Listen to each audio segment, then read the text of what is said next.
Hello, Uva. Hello, Alex. How are you Nice doing? to see you again in this lively podcast that you are always full of energy, full of deep thoughts and creative entrepreneurship and also deep coding and technical experience. And also your Mhm. love for the world and your desire to help people in London, in Nigeria, and all over the world. And I think that we have nice things to talk about today. Yeah, that's fantastic. It's always good to see you and always good for us to have these discussions. They always go deep and I find them really refreshing and I like your style. And yeah, let's do this one and it gets better each time. So that's really a good thing. It's quite refreshing. Yeah, absolutely. I think that we can touch a little bit about technical things of the development in AI, so that they not be too deep for a layperson not to understand. Though, yet I think that modern people should be able to have a glimpse on the technology, as there are a lot of tools that allow everybody to do vibe coding, to solve some quite difficult programming or development, or just to make your idea go live without assistance from professional development. So can you tell us about the solutions, real world solutions and problems that you solve with your development? Yeah, certainly. So that's a very good question. Since our last discussion, I've been developing the WhatsApp tenant assistant solution that I've been working on. I had a meeting with one of my clients, my first client, and he posed a question during the meeting about he's the owner of the properties, but he has a lettings manager and then has a vendor that supplies some repair services to him. And what he wanted was different tiers of messaging. So not just WhatsApp, he wanted some emails and the like. So what that means is that behind the scenes, the database needs to account for the different types of messages that these people would want, or this particular landlord wanted. So I'm going back to the solution. I realized that I had to rewrite quite a lot of it. And rewriting a lot of it literally meant completely new database schema, completely new code. And the only thing that remained the same was the Twilio integration with WhatsApp. That's it. Everything else changed. So in terms of real world use, this was an example of me getting requirements from my prime client. Obviously, you can only do this once or twice when you're releasing a solution, because I can't rewrite everything for every single person. But what that entailed was that now the solution is a lot more robust. I like it better now.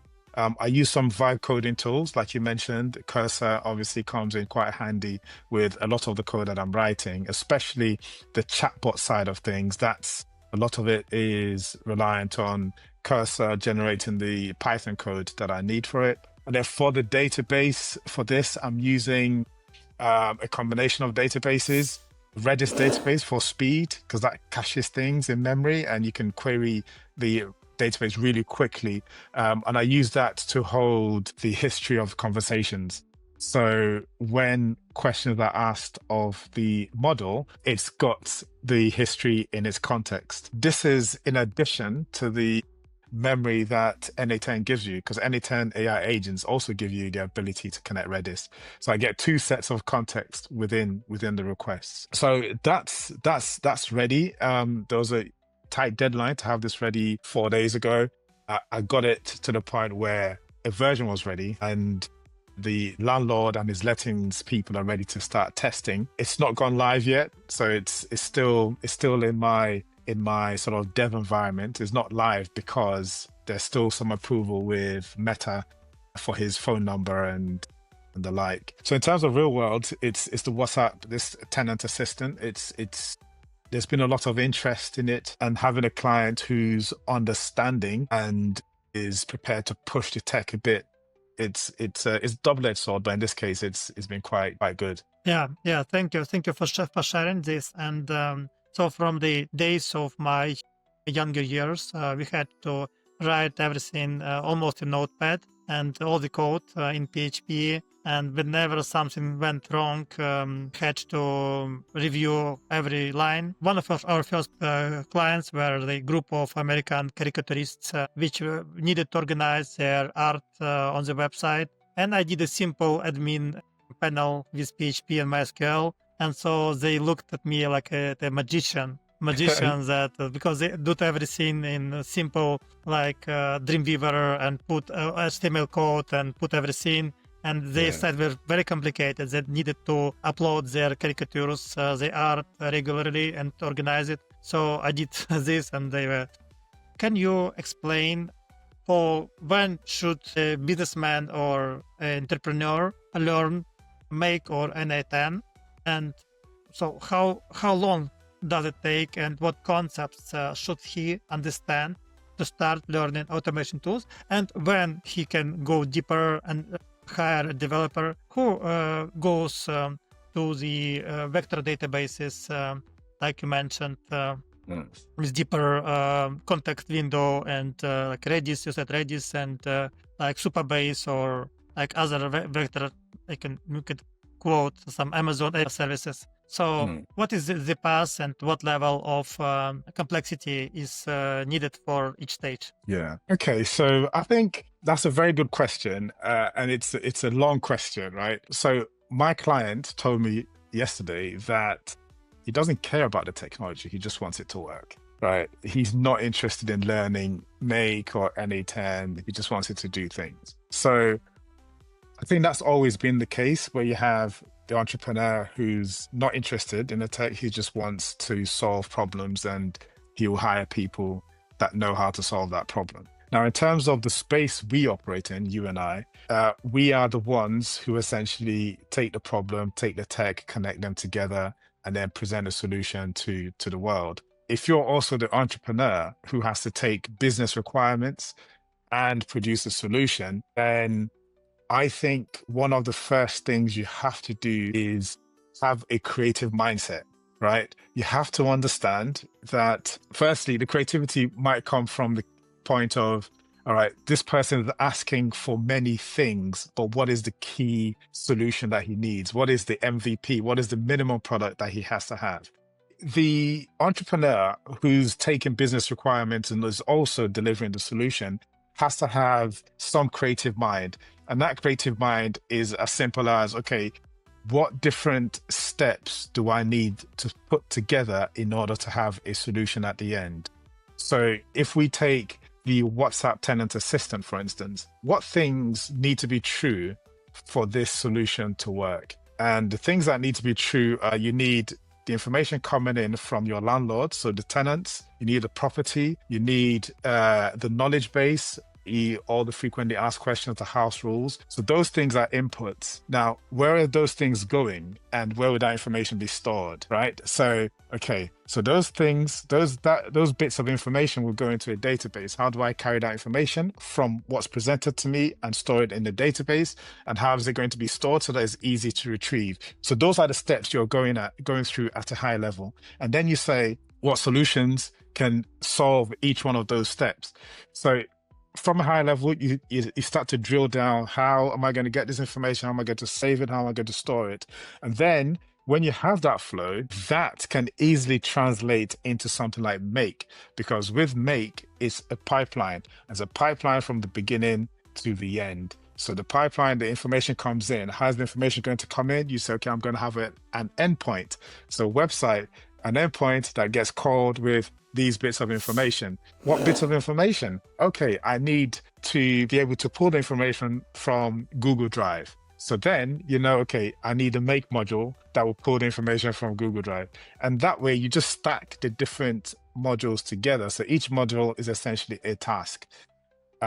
So if you're the entrepreneur that has to get those requirements and do those things, then you have to go deep with the tools, the automation tools, right? Something like Make. Make is fairly straightforward to learn. It's very easy. It's just a case of stacking different blocks together. And those blocks are the things I refer to as modules. If you are doing things a lot more complicated, where you need custom code, then you need ideally to have tools like Cursor, where you can just type in a prompt and then it generates a code.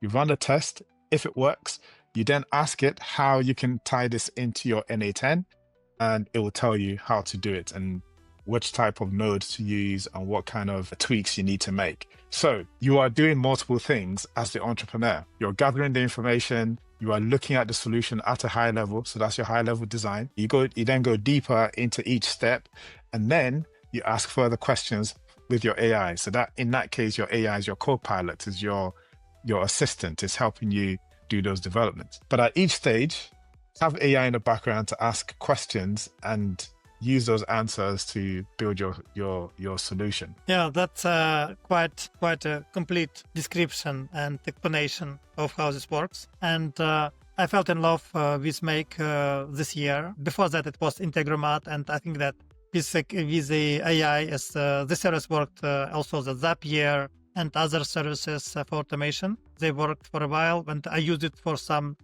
and also if this then that. I think if EFTTT also this service. Yes. Yeah. Some similar automations. Yeah. And I think that with the advance of AI, all these solutions got a huge boost in productivity, as you can analyze a lot of chunks without going too technical, which the AI can extract all kinds of structured data from large pieces of text, from encyclopedia, from different APIs. And also for me, Make has I experience some difficult sometimes when it doesn't receive all the necessary information from API. So you need to go into error handling and also to have a backup pathway. So if anything from email doesn't connect, or some server is down, or it takes too long time to get the response from API, and then it stops. So we regularly get some errors. We need to go manually and to check how it goes. Another thing is all these authorizations for emails, also from Google. They're not so straightforward. You have to go to Google One or Google Workspaces, give some permissions, and go into some screens that change all the time. You go into instruction, and you have to understand, to look for the piece where you should install Integromat or Make, because it changed, the name changed. So you have to other kind of allowance permissions. So what kind of problems do you encounter the most with admittance to WhatsApp, or to where the mistakes are hiding? Yeah, okay, very, very good question. A lot of in solution development, what we're creating, you will always miss something. I think I'm yet to find a project where you're accounted for everything. Hence why I would have one meeting with a client and then have to go rewrite a lot of the code. Because yes, he may have changed his requirements slightly, but to rewrite the code was the answer, because what he was asking for made sense, right? So it means that we had this initial solution and it wouldn't have met his requirements immediately. So that's something that would trip most people up, in that you've gathered everything you felt you needed to gather, but there's always one thing that you've forgotten, which sometimes can mean you have to rewrite stuff. In terms of the procedure and the process of onboarding people, whilst the solution is still very new and is still very at the beginning stages, it's not fully clear how to onboard somebody until you go through that process. And then you start to see, okay, to sign up for Twilio and purchase a number, you actually need a website that's working, and you need your email to be from the same website domain. Okay, fine. Twilio, it gives you a number. And then you go to Meta to get approval for that same number, and they're asking for similar things. But in the case where Twilio doesn't necessarily check in depth the text on your website, Meta checks in depth, because the display name of your WhatsApp number is mapped to your website domain and the content of your website. So we go to get approval from Meta, and then Meta says, nope, we can't approve this. The display name is not right because your website doesn't contain these texts that you want. So these are mistakes that you'd make and things that you'd miss. And it's usually the first few clients that would suffer the pain. And now, as we're going through this process, we're working out how to the full onboarding process. So it's in our heads and it's documented how somebody can be onboarded. Because at some point, someone else will have to do that onboarding. So this process is part of the documentation. So you will definitely miss something, and you'd want to be flexible enough, and you'd want to have that resilience, and hopefully you'd have a good relationship with your client. Yeah, Kyros. Yeah. Hopefully you'd have a good relationship with your client and you're adaptable enough to be able to mold the solution to the client's needs. Clearly, you can only do that when you have a small client base. You can't do that when you have thousands of people using the system. But we're still at the building stage, and this is the right time to have those teething problems as opposed to late. So could you, thank you for this extended explanation again. And so I just want to ask you a question about the prompting, about the role of as English is a new coding language, right? In the age of AI. So how you structured and clear and extensive you put your program. Actually, prompt is a program that you input to the AI model so that you get your output. So what is your approach to creating a well-structured and operationable prompt for your clients? So how do you choose your prompt and your models? Okay, that's a very good question. So I've come to terms with the fact that I'm not the best prompt engineer. Yes, I'm good enough to read a prompt and understand it, but sometimes you read prompts and they look so amazing. And you're thinking, how did this person think of all these issues on all these points? Now, for me, from experience, the manufacturer or the developer of the tool you're prompting against is better than you at generating prompts. So my approach is I'll go to, if it's OpenAI, if it's VAPI, if it's Superbase, I'll go to their website and look for a guide that they've produced for the prompt. So I take that prompt and then I mold mine to that structure. Because to my mind, and understanding some software development skills, the prompts they've produced is likely that they've tested their solution against that prompt extensively. So it would work with that prompt, not with what you're coming up with, but with what they've created. So to my mind, that is a structure that works for that tool. So it's different for each one, but that's my approach. And I found that it works quite well. There's no point me coming up with the world's most amazing prompt if what's going to use it is better suited to something else. And for my solution, the idea is that pretty much it's not built in yet, but we're headed in that direction. Every property would have its own different prompt. So what that means is that the prompt is not static. Every tenant potentially can have their own prompt, right? Right now, it's a bit like that because when I prompt the backend, I load it with the history. But what we found is, okay, if we've loaded the backend with, for instance, the guidance on Wi-Fi and the Wi-Fi pin and how you restart the Wi-Fi, when the landlord changes the Wi-Fi provider, and the code changes, you need to account for the fact that when he uploads a new knowledge base or a new knowledge file, the previous history is no longer useful because when the context of your prompt goes into the model, it will see the history as well as the later ones. So there needs to be flexibility built in to the prompt engineering such that the context changes often. And one of the biggest learnings I've had over the last couple of weeks is how to cleanly delete chunks from Superbase, right? So every chunk we add to the Superbase has a metadata, and that metadata is specific to the property. So when a new file comes in or new knowledge comes in, we need to be able to clean that up and then replace it with the new stuff that's come in. So that's part of what we've built over the last few weeks. So the approach to prompting is I try to make it as dynamic as possible and keep what's static. The static bit is what we get from the vendor or the manufacturer or the developer of the product. And then the context is what we build dynamically as the questions come in. So Uwe, I agree with this about your explanation about the prompt. And also I often what I do myself, I explain what I want from the OpenAI or Cloud and I ask for a good prompt.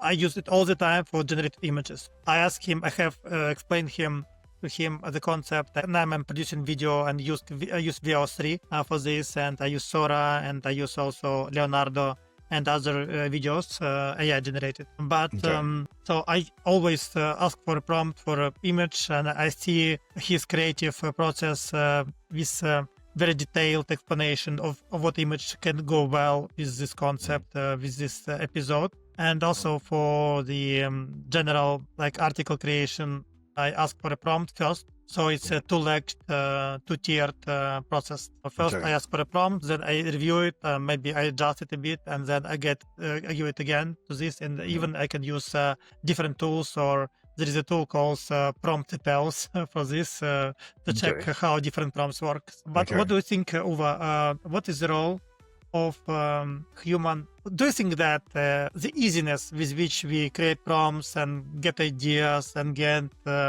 projects, get plans with AI, does it diminish our ability to think? My answer to that is no, because the current state of the models and the information they return, I don't think is good enough to replace humans.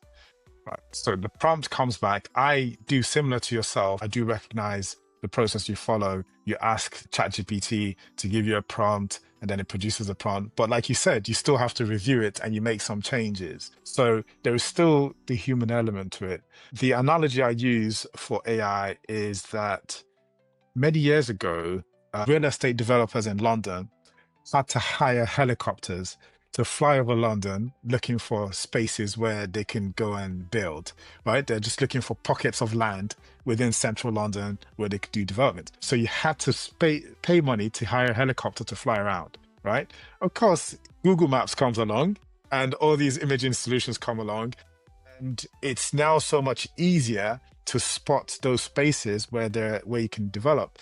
But that hasn't increased the number of developers. So it's even though it's easier, it hasn't given people that extra ability to develop more than the people who are naturally developers anyway. So if I switch that to AI, yes, AI makes things easier. I think it's going to make the people who are going to use it anyway faster, and the people who had no interest and had no desire to create a business or do anything, it's just going to be a chatbot to them. It's going to be like a search engine, and that's it. And for those guys, they would always need a human to help them out. That's how I view it. So one of the ways that I'm using artificial intelligence is with a continuing communication with my my system of Kyros that we mentioned. Yeah. It's a operational system for our life, for personal development, which is based on 6 principles of creativity, affluence, like richness and skills of organizing your life, then intelligence, relationships, organism, which is bodily functions, health, and then spiritual. So Kyros is a Greek word for a time of growth, for a time of enlightenment, and it is not measured linearly. How's it? It's not linear. Linearly, so, yeah. Linearly. So in terms of first 2 letters, creativity and affluence, ability to give and to take from the world, ability to create value and organize resources, organize finances. So what can you give some examples of how AI can go into our daily life for organizing your life from the financial and the entrepreneurial side? Yes, of course, there are many areas where the Kyros paradigm fits, and in fact, it fits in everything you do. So I talked about the changes I had to make to the code base in order to accommodate the landlord's requirements. So that's flexibility. That's you reorganizing your life in order to accommodate someone else. And that meant we had to develop a solution within a very short time frame. Involves a lot of creativity. And there's something you've also mentioned as part of the Kyros protocol, which is the Stoicism, the ability to persevere. Now, how would AI also assist? AI, there are 2 ways that AI assisted me, certainly in the last couple of weeks. One is because of the deadlines, I was forced to have to use Cursor, the code generator, right? I was forced to use it a lot more. And because I use it a lot more, I'm a lot more comfortable with it. So I'm going to give it a lot more to do going forward. So that's a way in which it saved me time, saved me a lot of stress, and frees me to focus on other things that I'd rather be doing. Another way in which it has helped is in terms of coming up with designs for problem I'm trying to solve. It is true that these models have more experience than we do. They have more knowledge, more understanding. They've read many more things than we have. So when you present a problem to the AI, it's able often to come up with better solutions than you would have thought of. And that I saw that multiple times during the week. So in terms of organizing your life and what you do, you can't go too wrong asking AI to assist, right? Forget the ego side. You don't have to accept what it says.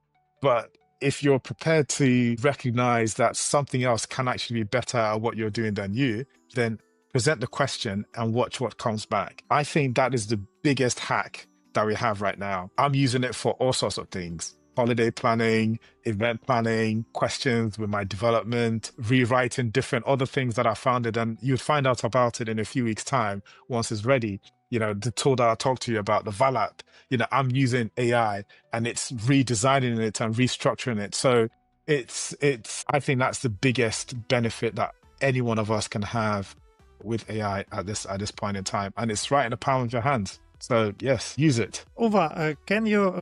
So I hope we can have a demo of one of your developments of your app software that you talk about in the future, in the coming, because I plan to make these meetings regular for a long time. And so can you, I want to ask you your inner tricks and maybe principles of how you achieve your goals.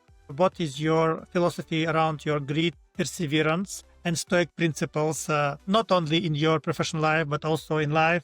So how you arrange your life around principles, what helps? Okay, so for me, it's the underlying principle for me is integrity, delivering what I say I'm going to deliver and delivering it when I've said I'm going to deliver it. So for me, not to face a situation where I'm having to explain to myself and potentially to a client that I haven't produced what I have, then the planning of everything I'm doing is paramount. And the principle I use is in the morning, I list out all the things I have to do that day, everything.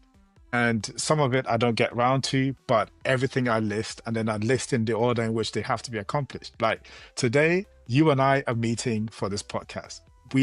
I've given you my word that we're going to have this discussion. So I must be there. I cannot afford to have other things take over. And I even set an alarm to remind me 10 minutes beforehand that I'm coming here. It's simple, but it means that by the end of the week, I've accomplished so many different things that I've set out to accomplish, and it's all directed towards a particular goal. So with regards to grit and how I stay on top of things, it's a case of I have this deadline and I have to accomplish it. If it means I don't sleep for a few days, which can happen sometimes, then I don't. But it's underneath everything is that integrity and delivering what I say I'm going to deliver. That beats everything for me. Yeah. So integrity is very, very, very important. So without integrity, without your being true to yourself and to other people. So integrity means being true and not lying, not giving false statements, and to promise what you cannot achieve. It's the definition of a man, of a character, of a strong character, with with staunch and with perseverance, as with grit. So there's another word is grit. There is a book, Angel Duckworth's Grit. And Stoic principles around being modest, being fair, being courageous, and being wise. So I think that you learn, we have to learn all these things all of our lives. So what is your favorite one that you are working the most among these four? So being modest, moderate, being fair to other people, being courageous, without or maybe having fears, but going through it with resilience, and being wise, learn and gain wisdom with reading or communicating or coding or AI. So what is your favorite and how you progress. Yeah. Okay. So my favorite is being wise, wisdom, learning, because the more you know, the more you realize you don't know, which then forces you to be humble, right? So constantly learning, constantly trying to improve myself, also constantly trying to figure out how what I'm doing impacts other people around me, right? So because sometimes when you're in the thick of things, your loved ones pay a price as well. It may not be seen, but they do pay a price. They don't see you. I might be home, but they hardly get my attention. So part of wisdom would be, okay, how have people managed this in the past, and how can I learn from people on this regard? So that's on the family side. In the technical side, I also have to be at the sharp end of what's current and what's useful, because that's the service that I deliver. And if I'm not able to deliver a service, or I'm unaware of tools that can help bring solutions a lot quicker, then it means it takes a lot more of my time. I don't read so much. I do listen to a lot of really clever people, really experienced people. So I learn in that regard, listening to podcasts, and I have a weekly regime of the podcasts that I must listen to stay, at the sharp end of the AI world, sharp end of business, and sharp end of investing. Wisdom is my favorite. The one that I push and I have to force a lot more is the courage. Courage, things that tap into your fears, they are very subtle sometimes. It's not obvious. It could be something as simple as there's a function that's not quite working, but if you touch it, things might break. Do you leave it, or do you spend the time that you need in order to make that change to create a much better product? Sometimes that's courage. The other one that attacks me more often is outreach, right? Going out to people cold on LinkedIn where they can see my face. But it's something that I have to keep fighting, keep battling. When I change channel, so changing from instantly to Facebook, for instance, is a different kind of courage that I need, but it's still similar sorts of things. So yeah. So I gave you two answers. Yeah, thank you. I think that we have to sum up our conversation. And maybe just 1 minute, can you give final advice before we meet the next time within a few weeks? Because I think we will meet in September next time. So what, for this couple of weeks, what wish or advice do you give to me and to everybody who sees this episode? Yeah, that's a very good question. And in keeping with how I tend to give advice, it's very short, very simple. Just do it. Just build. Just push. You don't know what conversations are going to come out of what you're trying to create, right? You'd be amazed at how many other conversations I've had because of this product I'm building. People have approached me with other business opportunities, other opportunities to collaborate, and I approach them for my tool. They're selling me their tool, or selling me their business. So just push. You don't know what you can birth or whose problems you can solve just by doing your bit. So courage, just keep pushing, keep building. Whatever you have in your mind, create it. Thank you. Thank you, Ova, for this talk.